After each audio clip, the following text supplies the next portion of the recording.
Selamat pagi para netizen dimanapun kita berada, salam inspirasi bagi kita semua ya.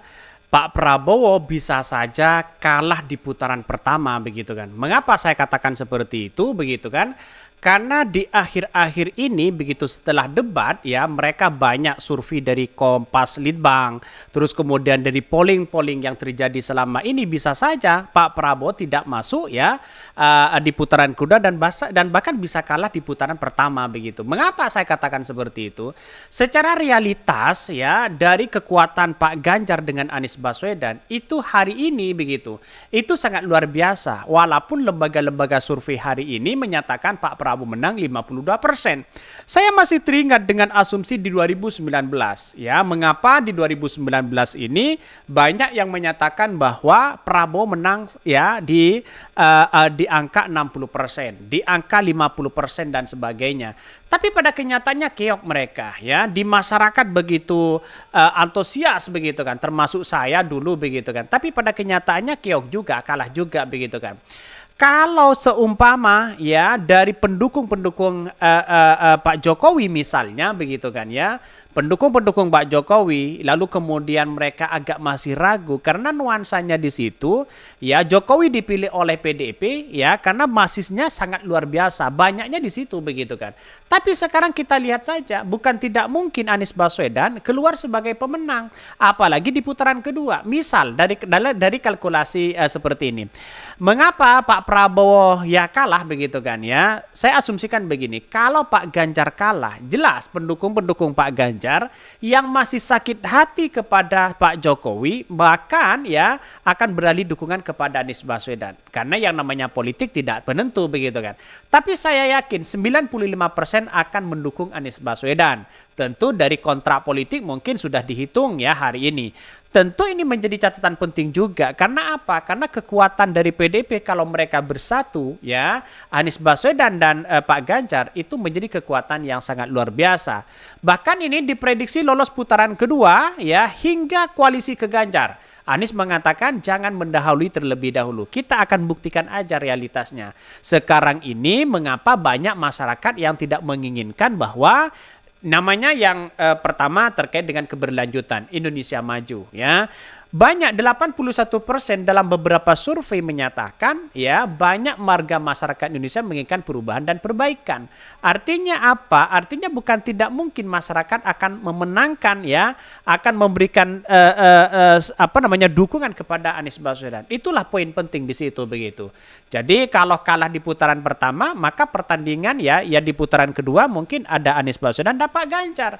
Kalau memang Pak Ganjar kalah, maka Anies Baswedan dengan Pak Prabowo. Dengan hitung-hitungan ya, pendukung-pendukung Pak Ganjar akan beralih dukungan kepada Pak Anies Baswedan. Dan ternyata Anies Baswedan kalau mereka kenyataan mereka saling berkoalisi, maka bukan tidak mungkin ya keluar sebagai pemenang Anies Baswedan di situ. Tapi nyatanya masyarakat hari ini antusiasmenya Anies Baswedan sangat luar biasa. Dari mereka begitu kan ya, dari dari pendukung-pendukung mereka, terus kemudian dari kenyataan di lapangan di situ begitu banyak yang mengatakan bahwa Anies Baswedan akan menang. Walaupun lembaga-lembaga survei di situ sudah merilis Anies Baswedan di putaran kedua hanya selisih 5%, 3%, bahkan 7%. Benar banget, jangan mendahului, tapi detail sih saya yakin ya yang menang adalah Pak Ganjar katanya, Pak Anies Baswedan. Saya sih yakin pasti bahwa Ganjar lah yang menang. Ada pro dan kontra di situ begitu. Rebutan runner up. Saya yakin ya Gama pasti menang. Nggak ragu-ragu pilih Gama. Udah yakin Pol katanya. Ini komentar-komentar dari netizen ya. Ada juga yang mengatakan wah Anies Baswedan yang menang di situ begitu. Artinya apa? Menjadi teka-teki memang Anies Baswedan dan Pak Ganjar. Secara kasat mata kalau kita berbicara terkait dengan lembaga survei jelas Anies Baswedan sudah bisa dipastikan masuk putaran kedua begitu kan. Saya yakin ini tidak bisa menang satu putaran begitu kan ya. Terus kemudian yang kedua adalah asumsinya masyarakat yang beredar hari ini terkait kampanye-kampanye yang sepi, tidak sesuai dengan sebuah realitas, tidak sesuai dengan fakta survei yang sebenarnya justru mereka masyarakat sudah melihat bahwa kalau ini survei, bagaimana kalau ini sepi, bagaimana lembaga survei bisa menyatakan ini menang? Nah, logikanya kan seperti itu begitu. Artinya apa? Artinya masyarakat bisa ya menampilkan nuansa-nuansa politik di situ untuk kemenangan bagi Anies Baswedan. Ya, bukan tidak mungkin Anies Baswedan sebagai pemenang di situ.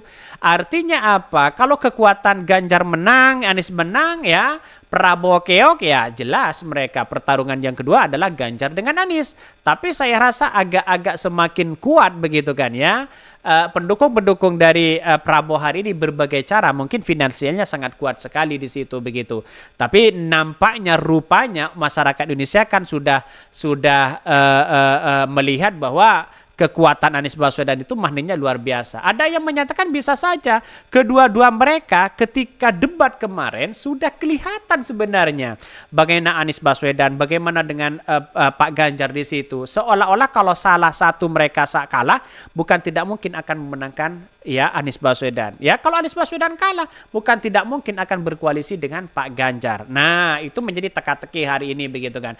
Karena hari ini yang kita lihat yang kita lihat ya seolah-olah hari ini Pak Jokowi, istana sudah memberikan kritikan luar biasa. Apalagi ada guru besar turun ke bawah, turun gunung ya, memberikan statement jangan sampai demokrasi ini adalah rusak. Demokrasi ini harus kembali kepada koridor-koridor demokrasi yang jelas. Itu sudah banyak pernyataan-pernyataan seperti itu. Artinya apa? Itu kan punya dampak luar biasa.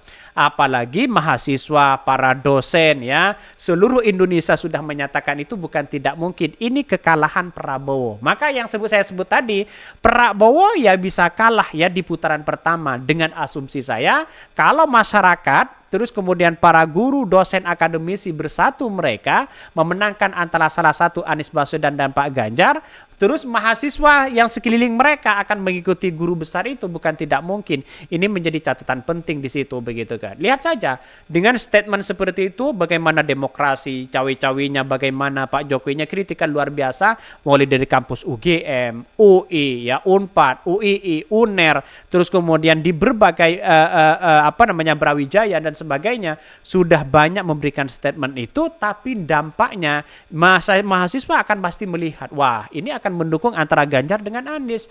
Banyak orang berspekulasi seperti itu. Di kalangan anak muda saja, di kalangan dunia akademisi saja, Anies Baswedan paling tinggi loh dipilih dibandingkan dengan seorang Prabowo. Kalau kita berbicara terkait dengan adanya lembaga survei begitu. Jadi lembaga survei itu tidak bisa tidak bisa jadi tolak ukur kita begitu karena responden mereka hanya 1.200. Maka saya memberikan statement dengan hal itu bukan menakut-nakuti begitu kan. Tapi Prabowo bisa diprediksi kalah di putaran pertama ya. Bahkan ini diprediksi ya lolos putaran kedua hingga koalisi ke Ganjar. Anies ya jangan mendahului terlebih dahulu. Bahkan ya banyak wacana yang mencuat publik ke lolos putaran kedua, capres nomor 1 Anies Baswedan ya, dan capres nomor 3 Ganjar Pranowo akan bergabung menjadi koalisi.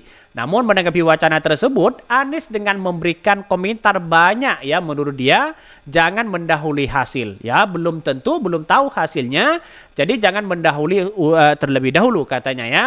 Bahkan diberitakan ya sebelumnya Kapten Timnas Amin ya pemenangan Amin Sudirman Said mengatakan antara tim paslon nomor urut 1 dan nomor 3 memiliki banyak kecocokan. Artinya kalau sudah cocok mereka bukan tidak mungkin akan berkoalisi. Kecocokan yang utama adalah bagaimana memperjuangkan demokrasi. Itu kecocokan pertama. Yang kedua adalah ada upaya-upaya intimidasi ya oleh mereka begitu sehingga bukan tidak mungkin akan memenangkan saling support dua kubu ini begitu kan ya. Jadi artinya apa? Saya katakan sejak awal bisa saja Prabowo kalah di putaran pertama. Mungkin itu yang kami sampaikan. Ya, tonton terus channel Khodari Podcast Rakyat ini karena ada berita-berita menarik dan viral setiap harinya. Salam para netizen, salam inspirasi bagi kita semua. Jangan lupa di subscribe di YouTube Khodari Podcast Rakyat ini.